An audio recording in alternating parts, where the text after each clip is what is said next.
आज की वीडियो में बात करेंगे क्लास 11 केमिस्ट्री का चैप्टर बेटा केमिकल बॉन्डिंग में। और केमिकल बॉन्डिंग में हमारा टॉपिक रहेगा वाई डू एटम्स कंबाइन, यानी केमिकल बॉन्ड क्यों बनते हैं। उसके बाद मैं आपको बता दूंगा आयनिक बॉन्ड क्या होता है। सवाल वही बेटा कि आप हमेशा सुनते हो यार NaCl के साथ बॉन्ड बना लिया, मैग्नीशियम में क्लोरीन के साथ बना लिया। ये होता क्या है एक बॉन्ड बेटा? जैसे आपने बोला NaCl के बीच बॉन्ड है, ये लो आपने बोला, आपने कहा यार मीथेन में कार्बन नाइट्रोजन के बीच बॉन्ड है, आपने कहा इथीन में डबल ये बॉन्ड आता है। ये क्या है एक बॉन्ड बेटा? तो जो हमें केमिकल बॉन्ड की डेफिनेशन समझो पहले। The attractive forces which hold the constant particle atom ion और molecule in series known as chemical bond बेटा। मतलब बेटा अट्रैक्टिव फोर्स, ऑब्वियसली बॉन्ड बनने के लिए दो चीजों का बेटा पास आना जरूरी है। चीजें पास आएंगी तभी तो बॉन्ड बनेगा बेटा। तो पास आने के लिए कोई ना कोई अट्रैक्टिव फोर्स तो चाहिए। ऐसे तो नहीं है कि उनके बीच रिपल्शन है, एक दो दूर जाना चाहती है, पास आने नहीं ना। तो केमिकल बॉन्डिंग के लिए attractive forces which hold together the constant particle, मतलब जिससे बनता है एटम भी हो सकते हैं भाई, मॉलिक्यूल भी हो सकते हैं, और आयन उन्हें क्या कहते हैं बेटा? Chemical bonding. सवाल ये है कि केमिकल बॉन्ड होते हैं। 1916 में कौशल लुईस नाम के एक साइंटिस्ट थे, उन्होंने बताया कि यार एक केमिकल बॉन्ड के बनने के पीछे कारण क्या होता है। ये तो आप बोल देते हो यार कि केमिकल बॉन्ड बन गया, उनके बीच अट्रैक्शन थी, बट रियल में क्या होता है? तो उन्होंने बताया कॉज ऑफ केमिकल बॉन्ड। पहला पॉइंट उन्होंने बताया tendency to acquire noble gas configuration. ये बड़ा इंपॉर्टेंट। 18 ग्रुप होता है बेटा पीरियोडिक टेबल में, अगर आप चलते हो लास्ट वाला, उसमें कौन कौन से आते हैं? हीलियम, उसमें आता है नियोन, उसमें आता है आर्गन, उसमें आता है क्रिप्टन, उसमें आता है जीनोन, और उसमें आता है बेटा रेडोन। यहां तक ठीक है? ठीक है। जरा आप इनकी कॉन्फ़िगरेशन पे ध्यान दो। हीलियम का अगर आपने कॉन्फ़िगरेशन लिखा 1s2, नियोन का एटॉमिक नंबर होता है 10, 1s2 2s2 2p6। आर्गन का एटॉमिक नंबर होता है बेटा कितना? 1s2 18, यानी 1s2 2a 2p6 3s2 और 3p6। आगे गिनो जरा, 6 8 10 14 18 बेटा। तो ये जो स्टेबिलिटी लास्ट वाले शेल में देखो बेटा, 6 6 2, ये सारे के सारे क्या है? स्टेबल हुआ है बेटा। और हर केमिस्ट्री में हर कोई चीज, जो भी चीज कंबाइन होना चाहिए, वो मर्जी रिएक्शन देख रहे हो, वो किस चीज के लिए हो रही है? स्टेबिलिटी पाने के लिए। स्टेबिलिटी का मतलब क्या है बेटा? ऑक्टेट पूरा करना। ऑक्टेट मतलब 8 इलेक्ट्रॉन पूरा करना। देखो उसके भी वैलेंस में 8 है, इसके भी वैलेंस में 8 है। तो जो भी चीज कंबाइन होती है वो क्या चाहती है? या तो मैं इनर्ट गैस के नजदीक चला जाऊं, या फिर बेटा मैं कंबाइन। एग्जांपल, छोटा एग्जांपल आप लिखो। लेट्स सपोज Na है 281, Cl था बेटा 287। अगर आपने बोला कि ये चाहते हैं इनर्ट गैस के पास आना, और आपने अभी बोला यार स्टेबल होने का मतलब 8 इलेक्ट्रॉन है, तो इसके पास बेटा 7 इलेक्ट्रॉन थे, इसके पास एक फालतू था, और यहाँ पे 8 थे। तो ये कहेगा यार अगर तू मेरा एक इलेक्ट्रॉन ले ले, मान लो ये अपना इलेक्ट्रॉन दे दे, तो उस पे कॉन्फ़िगरेशन क्या रहेगी? 2 और 8। इस पे क्या बन जाएगी? 2 8। अब दोनों स्पीशीज को आप देखो बेटा, इस वाले को भी देखो और इस वाले को भी देखो, क्या दोनों के दोनों स्टेबल नहीं हो गए?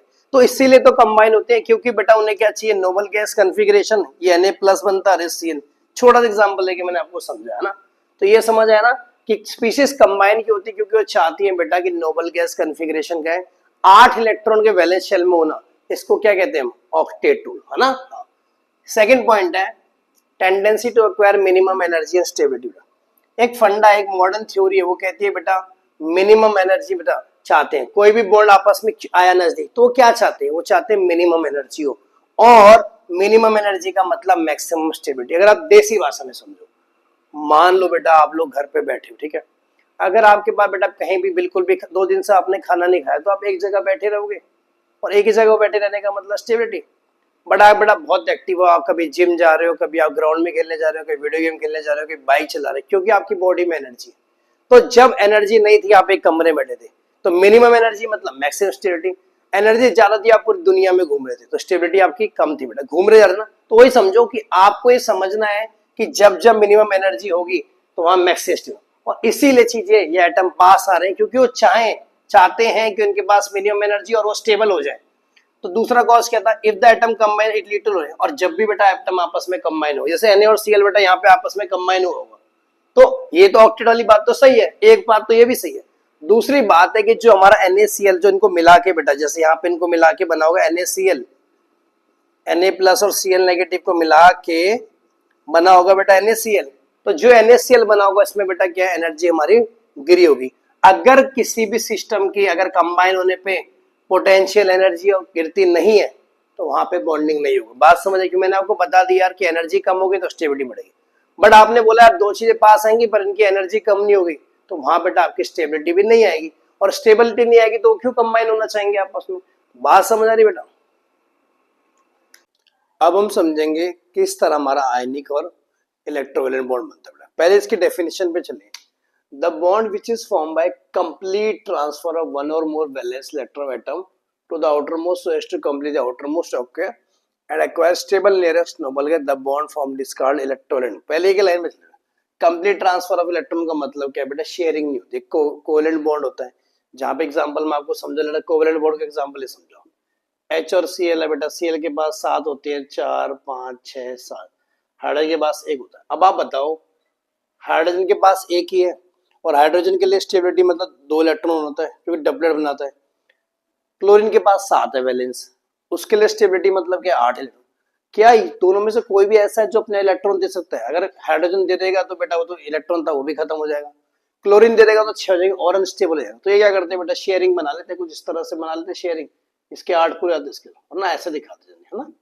तो ये कोवेलेंट बेटा, यहाँ पे म्यूचुअल शेयरिंग होती है, यहाँ पे बेटा कंप्लीट ट्रांसफर ऑफ इलेक्ट्रॉन होता है। जैसे कि NaCl का मैंने आपको बताया भी, भाई Na का 2 8 1 है, क्लोरीन का 2 8 7 है। Na 1 इलेक्ट्रॉन लूज कर लेगा, प्लस आयन बनाएगा, Cl 1 इलेक्ट्रॉन गेन करके नेगेटिव बनाएगा, दोनों बॉन्ड बनाएगा, है ना। सो एस टू कंप्लीट क्यों करते हैं, अपना ऑक्टेट पूरा करने। ऑक्टेट मतलब बेटा 8 रहे हो, acquire stable noble gas configuration. बेटा नोबल गैस कन्फिग्रेशन जैसे आप समझो कि जब आपने Na+ बनाया तो आपकी कन्फिग्रेशन रहेगी 2 8, Cl नेगेटिव बनाया 2 8 8। ये किसकी कन्फिग्रेशन है, नियॉन की है बेटा। नियरेस्ट सोडियम का होता है 11, नियॉन का होता है 10, तो नियरेस्ट यही है। क्लोरीन का देखो बेटा 17 होता है, नियरेस्ट क्या है, आर्गन की आगे। बात समझ आई ना। तो ये लिखा है। उस बॉन्ड को क्या कहते हैं, इलेक्ट्रोवैलेंट बॉन्ड भी कहते हैं और आयनिक। ये नाम थोड़ा नया होगा बेटा आपके लिए, आयनिक तो आप सुनते रहते हो, इलेक्ट्रोवैलेंट बॉन्ड भी कहते हैं, है ना। होता क्या है, 2 एटम में मतलब बेटा जैसे Na और Cl है, 1 इलेक्ट्रॉन लूज करेगा, जो इलेक्ट्रॉन लूज करेगा उस पर पॉजिटिव चार्ज आएगा, जैसे कैटायन भी कहते हैं ना केमिस्ट्री की भाषा में। दूसरा उसी के लूज करे हुए इलेक्ट्रॉन गेन कर लेगा, उस पर नेगेटिव चार्ज आएगा, जैसे केमिस्ट्री की भाषा में कहते हैं एनएन। हाँ ठीक है। नेक्स्ट लाइन है, the two oppositely charge ion come closer due to electrostatic force of attraction. बेटा इलेक्ट्रोस्टैटिक फोर्स क्या होती है बेटा, दो चार्जेस के बीच लगती है ना। अपोजिटली चार्ज देखो, एक प्लस वाला था एक माइनस वाला, दोनों का चार्ज अलग है। अपोजिटली चार्ज है, आपस में नजदीक आते हैं और बॉन्ड बना लेते हैं। एग्जांपल दिया गया NaCl, calcium chloride, magnesium oxide, ठीक है ना। ठीक है। In the formation of electrovalent bond the number of electron lost in, कितने इलेक्ट्रॉन लॉस्ट करे गेन करे, एक इलेक्ट्रॉन लूज करता है दूसरा गेन करता है। जैसे Na की बात करो, इस बार एग्जांपल की बात करो, तो यहाँ पे इलेक्ट्रोवैलेंसी कितनी आएगी 1, नंबर ऑफ इलेक्ट्रॉन या तो लॉस करे या गेन करे, एक ही बात है। उसे क्या कहते हैं बेटा, इंपॉर्टेंट टर्म है इलेक्ट्रोवैलेंसी, कंफ्यूज नहीं हो जाना। अब अगर मैं समझूं कि कौन कौन से फैक्टर्स हैं जिन पे आयनिक बॉन्ड डिपेंड करता है, पहला आता है no ionization enthalpy. Ionization enthalpy क्या होती है, amount of energy required to remove an electron from isolated gases. मतलब आप बताओ कि अगर किसी से इलेक्ट्रॉन निकालना बड़ा आसान होगा तो क्या वो बड़ा जल्दी कैटायन नहीं बनाएगा, भाई यही तो हम चाहते हैं। अब आप इलेक्ट्रॉन निकालने गए, वो बड़ा मुश्किल से इलेक्ट्रॉन निकाल रहा है, तो फिर ये कैसे बॉन्ड बनेगा। तो जितनी ज्यादा बेटा आयनेशन एनर्जी कम होगी उतना ज्यादा बेटा ईस मतलब आसान होगा इलेक्ट्रॉन लूज करना। यहां तक समझ आ गई। और कौन से एलिमेंट ऐसे हैं जो इस काम में मदद कर सकते हैं, देखो एल्कली एल्कलाइन। जरा आप एल्कली वाले कौन से होते हैं, फर्स्ट वाले बेटा लिथियम, सोडियम, पोटेशियम, रुबिडियम, आगे भी चलना, ठीक है। सेकंड ग्रुप क्या होता है, बेरिलियम, मैग्नीशियम, कैल्शियम, स्ट्रॉन्ग। एक एग्जांपल है, अगर आप मान लो लिथियम पे चलते, लिथियम का वैलेंस 2 1 होता है, सोडियम का देखो 2 8 1 होता है ना। तो देखो ये फटाफट एक इलेक्ट्रॉन लूज कर सकते नहीं कर सकते, करते हैं। इसे एल्कली भी ग्रुप भी कहते हैं बेटा। एल्कलाइन अर्थ में देखो बेटा, मैग्नीशियम को देखो 2 8 2 होता है, कैल्शियम का 2 8 8 2 होता है, ये भी अपने 2 इलेक्ट्रॉन इजीली लूज कर सकता है। तो यही तो कहा उसने कि यार एल्कली और एल्कलाइन मैटर जनरली फॉर्म बेटा आयनिक फॉर्म, ज्यादातर यही कंपाउंड जो है आयनिक कंपाउंड है। सेकंड फैक्टर है high electron gain enthalpy. Electron gain enthalpy क्या होती है, amount of energy release when an electron added to isolated gas. जब किसी एलिमेंट में एक इलेक्ट्रॉन ऐड करा जाएगा, है ना, तो कितनी एनर्जी उसे कहेंगे इलेक्ट्रॉन। अब आप बताओ, जहां पे इलेक्ट्रॉन गेन एंथैल्पी जो है ज्यादा नेगेटिव होगी, इसका मतलब क्या होता है, मैंने बार बार बताया पीरियोडिक क्लासिफिकेशन वीडियो में भी कि इलेक्ट्रॉन ऐड करना आसान है तो उसकी वैल्यू बहुत ज्यादा नेगेटिव, और हम नेगेटिव इलेक्ट्रॉन गेन एंथैल्पी चाहते हैं बेटा। तो ऐसे कौन से ग्रुप है जिसमें नेगेटिव होती है, ध्यान देखो। हेलोजन को चलो 17 group, fluorine, chlorine, bromine, iodine. और आप चलो बेटा ऑक्सीजन वाले ग्रुप पे भी चलो, सल्फर, सेलेनियम। अब आप फ्लोरीन को देखो यार 2 7, क्लोरीन को देखो 2 8 7, इसके वैलेंस में 7 आएंगे, इसके में क्या यहाँ पे इलेक्ट्रॉन ऐड करना आसान नहीं है, क्योंकि बेटा ऑक्टेट के बहुत नजदीक 8 मतलब ऑक्टेट, ये भी ऐसे ही आप ऑक्सीजन वाले ग्रुप पे चलो, ऑक्सीजन का अगर आप ध्यान दोगे, ऑक्सीजन का तो 2 और 6, ये भी 2 ही इलेक्ट्रॉन दूर है। तो इनकी वैल्यू बेटा कितनी होती है, ज्यादा नेगेटिव होती है। जितना ज्यादा इलेक्ट्रॉन की एंथैल्पी वैल्यू नेगेटिव, उतना ज्यादा इलेक्ट्रॉन ऐड कराना आसान है। तो यही लिखा है इसने, halogen oxygen generally form ionic compound. Third factor है मेरा high lattice enthalpy. Lattice enthalpy क्या होती है, लैटिस एंथैल्पी होती है amount of energy release when free ions combine to form 1 mole of crystal, इसका लैटिस एंथैल्पी। जैसे बेटा कोई मेटल पॉजिटिव आयन है, एक्स नेगेटिव आयन है, दोनों गैसियस स्टेट में फ्री है, गैसियस स्टेट में फ्री हो, कहीं भी जा सकते हैं। जब वो कंबाइन होके एक मोल बना लेंगे बेटा क्रिस्टल का या सॉलिड का, तो उससे क्या कहेंगे, जो एनर्जी रिलीज होगी उसे क्या कहेंगे, लैटिस एंथैल्पी। मतलब free ions combine to form 1 mole of crystal का लैटिस। इंपॉर्टेंट लाइन है बेटा, higher will be the lattice enthalpy greater. जितनी ज्यादा लैटिस एंथैल्पी की वैल्यू ज्यादा होगी, उतना आसान आपके लिए आयनिक बॉन्ड है। अब 3 प्रोसेस पे चलो, 3 स्टेप में चलो। आयनाइजेशन था, इलेक्ट्रॉन गेन एंथैल्पी प्रोसेस, तीसरा लैटिस एंथैल्पी, 3 फैक्टर हो गए। आयनाइजेशन प्रोसेस, कहीं से इलेक्ट्रॉन निकालना है तो आपको एनर्जी देनी पड़ेगी। एनर्जी दी तो बेटा क्या होती है रिएक्शन, एंडोथर्मिक। एंडोथर्मिक में क्या होता है, एनर्जी देनी पड़ती है, एक्सोथर्मिक निकलती है।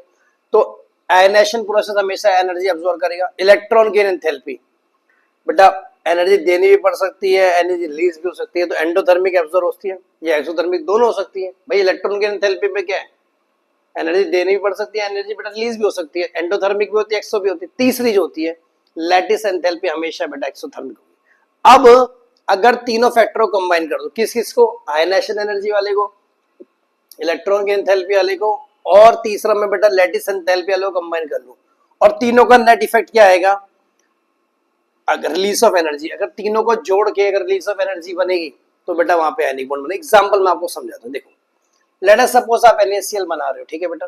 सबसे पहले आप क्या करते हैं, आपने कहा सर हम सबसे पहले सोडियम से यानी Na से इलेक्ट्रॉन निकालेंगे। इलेक्ट्रॉन निकालेंगे तो बेटा वहां पे जो एनर्जी देनी पड़ेगी उसे कहेंगे आयनाइजेशन एनर्जी। इसकी एक फिक्स वैल्यू दे रखी थी, ठीक है, ये याद नहीं करनी, ठीक है। दूसरी बात, जो इलेक्ट्रॉन Na से निकाला उसको क्लोरीन में ऐड कराना है, तो वहां पे बेटा इलेक्ट्रॉन की एंथैल्पी लगेगी और कुछ वैल्यू आ रही है इसकी नेगेटिव में। अब आपने कहा सर तीसरा स्टेप क्या है, तीसरा बेटा इनको कंबाइन करके 1 मोल बनाना क्रिस्टल का, तो वहां पे एक एनर्जी लगी, उसे कहेंगे लैटिस एनर्जी। अब आप देखो बेटा, पहला स्टेप देखो, दूसरा स्टेप देखो, तीसरा, अगर आप तीनों को जोड़ दो, देखो पॉजिटिव की वैल्यू कम है, नेगेटिव की वैल्यू जोड़ के बहुत ज्यादा आ जाएगी, कुछ कितनी आ जाएगी, 1100 कुछ आ जाएगी ना, 1100 की कुछ आ जाएगी, और ये देखो 400 प्लस में, ये नेगेटिव में दोनों जोड़ के आ रही है 1100 कुछ प्लस का, तो वैल्यू किस में आएगी, नेगेटिव में।